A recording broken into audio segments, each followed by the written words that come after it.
अस्सलामु अलैकुम वरहमतुल्लाहि वबरकातुहू। नाज़रीन, खैर मक़दम है, आपका इस्तक़बाल है मेरे YouTube channel MMB Yasin official पर। नाज़रीन, क्या आप सोते सोते अचानक डर जाते हैं? क्या आपको डरावने ख्वाब भी आते हैं? और क्या आपके जिस्म में बहुत पुराना लंबे वक्त से दर्द रहता है? क्या आपकी कभी कभी ऐसी कैफियत भी होती है कि आपके कंधे बहुत ज़्यादा भारी हो जाते हैं और कभी आपकी आवाज़ भी गुम हो जाती है? आप बोलने की कोशिश करते हैं लेकिन आपकी आवाज़ ही नहीं निकलती। आप बहुत लंबे वक्त से बीमार भी चल रहे हैं। जिस दवा से आपको फ़ायदा होता था अब वो दवा नुकसान पहुंचा रही है। नाजरीन, महफिलों में आपका दिल नहीं लगता, खामोशी आपको ज़्यादा अच्छी लगती है, तन्हाई में आपका दिल लगता है, लोगों के बीच में, लोगों के दरमियान में आपका दिल नहीं लगता। ये तमाम अलामात अगर आपके साथ पेश आ रही हैं नाजरीन, तो आप जान लीजिए आप आसेब की गिरफ्त में हो सकते हैं। और ये आसेब क्या है? आज इन तमाम परेशानियों का हम हल भी बताने वाले हैं। आज इन तमाम परेशानियों का हम हल भी बताने वाले हैं और आसेब क्या होता है आज आपको हम ये भी बताने वाले हैं। आज बहुत बड़ी तादाद में आसेब के ताल्लुक़ से लोगों को मालूमात नहीं है। वो इलाज पे इलाज कर रहे हैं, इलाज पर इलाज कर रहे हैं, लेकिन वो नहीं जानते कि हमारे साथ क्या हालात पेश आ रहे हैं और ये हालात क्यों पेश आ रहे हैं। नाजरीन, अगर इन तमाम परेशानियों से हम छुटकारा चाहते हैं, आज आपको इस वीडियो में इन परेशानियों के छुटकारे के लिए आपको 10 बातें बताई जाएंगी। वो 10 बातें आप ज़हन नशीन कर लीजिएगा। तो इससे पहले कि हम अपने मौजू की तरफ बढ़ते हैं, मैं नाज़रीन से गुजारिश करूंगा कि आप वीडियो को लाइक करें, शेयर करें और अगर आप मेरे चैनल पर नए हैं तो हमारे चैनल को ज़रूर ज़रूर आप सब्सक्राइब भी कर लें। तो नाज़रीन, सबसे पहले ये सवाल उठता है कि ये आसेब क्या है। तो नाज़रीन, आसेब वो बला है, आसेब वो जहर है, आसेब वो दुश्मन है जिसको कुरान करीम ने बनी आदम का खुला दुश्मन करार दिया है। जी हाँ, बनी आदम का अल्लाह ने इब्लीस को, शैतान को खुला दुश्मन करार दिया है। लेकिन अफसोस, सद अफसोस कि आज बनी आदम इस खुले शैतान को, इस खुले दुश्मन को जिसको अल्लाह ने खुला दुश्मन करार दिया, उस दुश्मन से बिल्कुल बेखबर हो गया। हाँ, ऐसा बेखबर हो गया कि उससे बिल्कुल गाफिल सा हो गया है। गोया उसकी तरफ कोई इल्तफात ही नहीं रहा। इल्ला माशाअल्लाह जो अहले इल्म हजरात हैं वो तो इससे जो है गाफिल नहीं हैं, लेकिन अवामुन्नास के अंदर ज़्यादातर तादाद ऐसे बंदों की है, ज़्यादातर तादाद ऐसी बंदियों की है जो इस खुले दुश्मन से, जो अल्लाह ने दुश्मन करार दिया है, इस दुश्मन से जो है वो बिल्कुल बेखबर से नज़र आते हैं। नाजरीन, तो सोचिए, तदब्बर कीजिए, गौर व फिक्र कीजिए कि दुनिया के अंदर भी अगर किसी का कोई दुश्मन होता है तो उससे कितना चौकन्ना रहता है, उसके बारे में कितनी मालूमात रखता है। तो जिसको अल्लाह ने कुरान करीम में हमारा आपका खुला दुश्मन करार दिया हो और हमें ये इत्तला दी गई हो कि ये शैतान तुम्हारा खुला दुश्मन है, तो उससे हम कितने चौकन्ने हैं, कितनी हमें उसके बारे में मालूमात है, कितना हमें उसके बारे में इल्म है, कौन कौन सी ऐसी बातें हैं, कौन कौन से ऐसे इख्तियारात हैं जो अल्लाह ने उसको दे रखे हैं और हमने उनको, उन बातों का हमने इल्म हासिल किया है। बहुत कम है नाजरीन। अवामुन्नास के अंदर बहुत कम तादाद ऐसे बंदों की है, बहुत कम तादाद ऐसी बंदियों की है जो इन बातों का इल्म रखते हैं। नाजरीन, आज इस पुरफितन दौर में बड़ी तादाद में आम और ख़ास भी इन परेशानियों के अंदर मुब्तला नज़र आते हैं। क्या वजह है? वजह बहुत ही सीधी सादी सी है। शरीयत के अहकाम को छोड़ रखा है। सुन्नत का क्या हाल पूछेगा, सुन्नत का क्या हाल पूछेगा।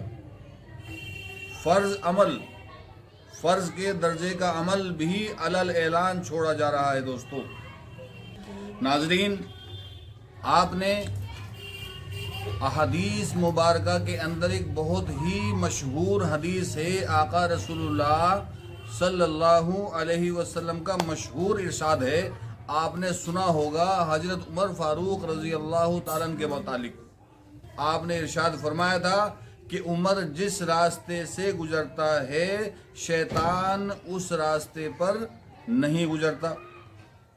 थोड़ा तदब्बुर करें, गौर व फिक्र करें कि आका इस्लाम ने हजरत उमर फारूक रजी अल्लाह ताला के मुतालिक क्या इरशाद फरमाया, आपने सुना।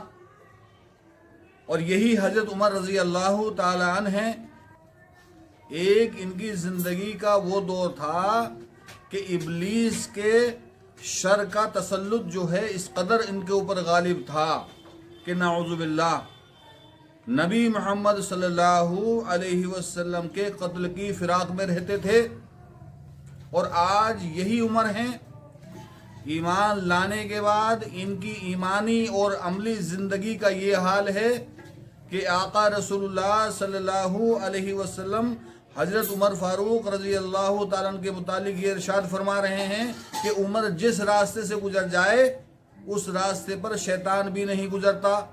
तो शैतान करीब आने की तो दूर की बात है, जिस रास्ते से उमर रजी अल्लाह ताला गुजर रहे हैं आका अलैहिस्सलाम का फरमान है कि शैतान उस रास्ते से भी नहीं गुजरता।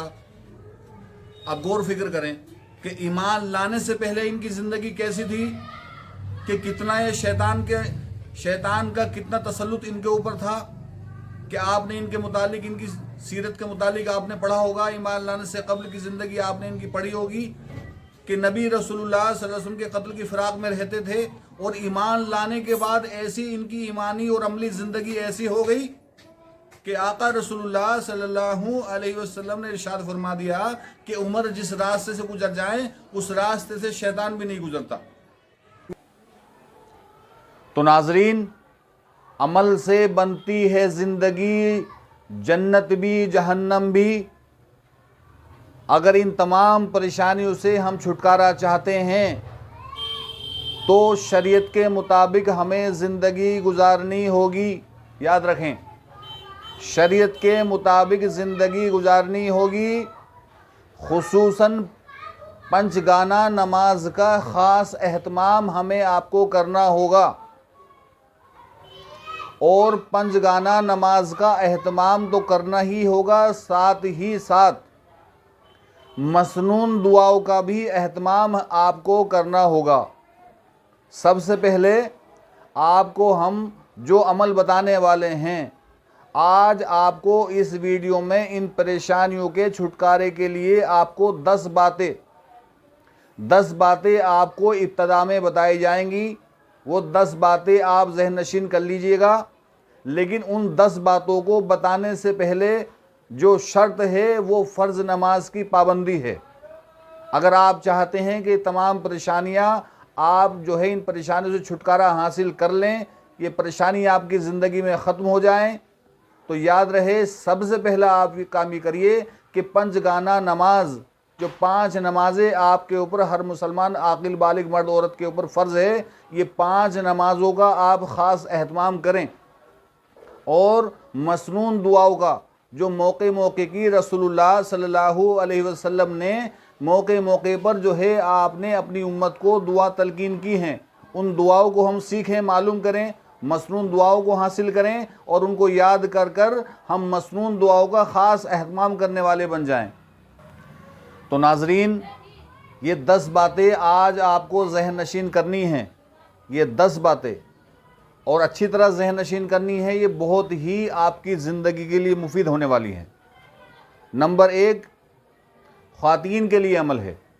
जो हमारी बहनें हैं, ख़वातीन के लिए ये ख़ास अमल बता रहा हूँ, इस बात को ज़हन नशीन कर लें। 10 बातों में से सबसे पहली बात ये है कि अपने घर में रहते हुए भी, जी हाँ, बाहर तो रहना ही है, बाहर के लिए भी ये हुक्म है, लेकिन अपने घर में रहते हुए भी बिला ज़रूरत अपने सर के बाल ना खोल के रखे।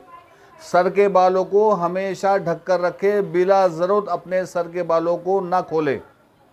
और नंबर 2 पर मर्द हो चाहे मस्तूरात हो, जब घर से अगर कहीं जाना हो तो जो मसनून दुआ है घर से निकलने की, उस मसनून दुआ को ज़रूर पढ़ लें।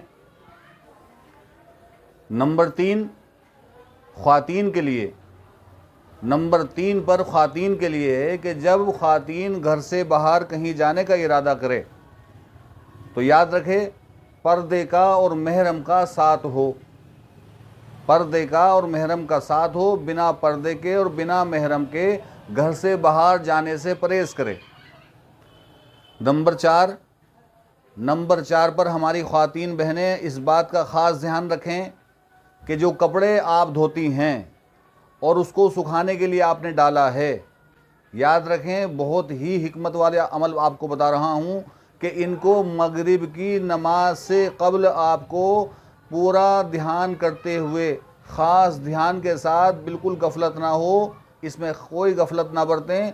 हाँ, जो कपड़े सूखने के लिए आपने डाले हैं मगरिब से पहले उनको ज़रूर उठा लें। नंबर 5 पर इस बात का अच्छी तरह जहन नशीन ये बात कर लें, अच्छी तरह इस बात का ख़ास ध्यान रखें कि सोने के वक्त दरवाज़े बंद करने से पहले बिस्मिल्लाहिर्रहमानिर्रहीम ज़रूर पढ़ें। नंबर 6 पर इस बात का ख़ास ध्यान रखें कि सोने से पहले सूरह फलक और सूरह नास ज़रूर पढ़ें। नंबर 7, सोने के बाद अगर दरमियान में आँख खुलती है तो आयतल कुर्सी आपको पढ़नी है।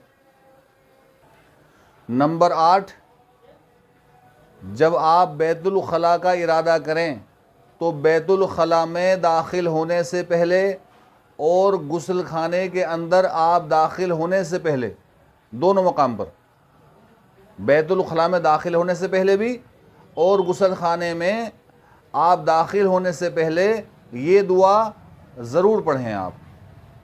ये ऐसा अमल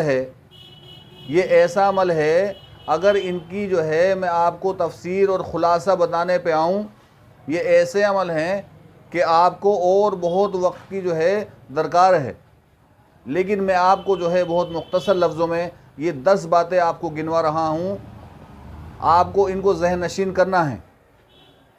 नंबर 9,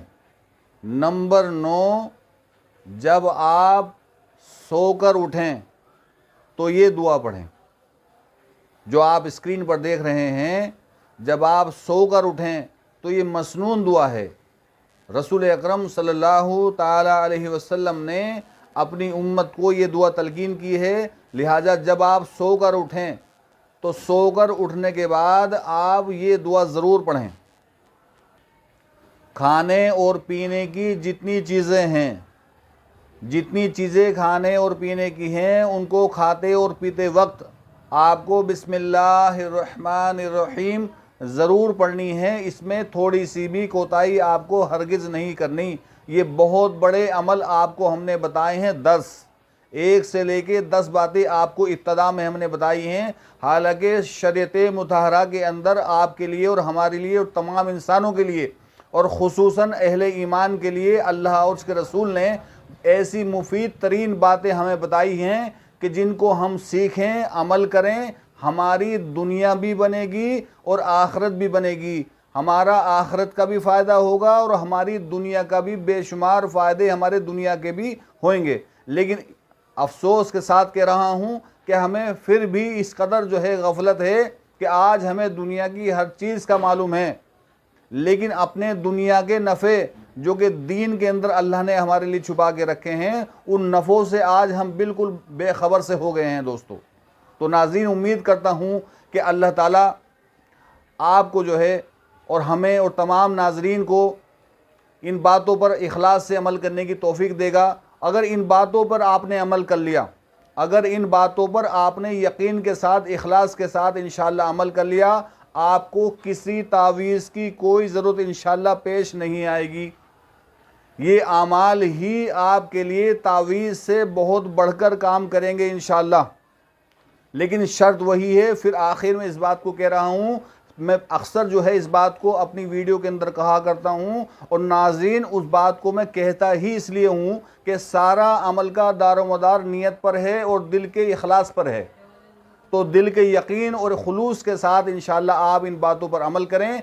इंशाअल्लाह अल्लाह रब्बुल आलमीन की ज़ात से उम्मीद है कि ये इन तमाम बातों को आप दिल की गहराई से ही अमल करेंगे, अल्लाह आपको इन बातों को आपके लिए नाफे बना देगा और आपको इन तमाम परेशानियों से निजात मिल जाएगी, छुटकारा मिल जाएगा। अल्लाह ताला अमल की तौफीक अता फरमाए, कबूल फरमाए, आपके लिए आसान फरमाए, हम सब के लिए आसान फरमाए। आमीन या रब्बल आलमीन।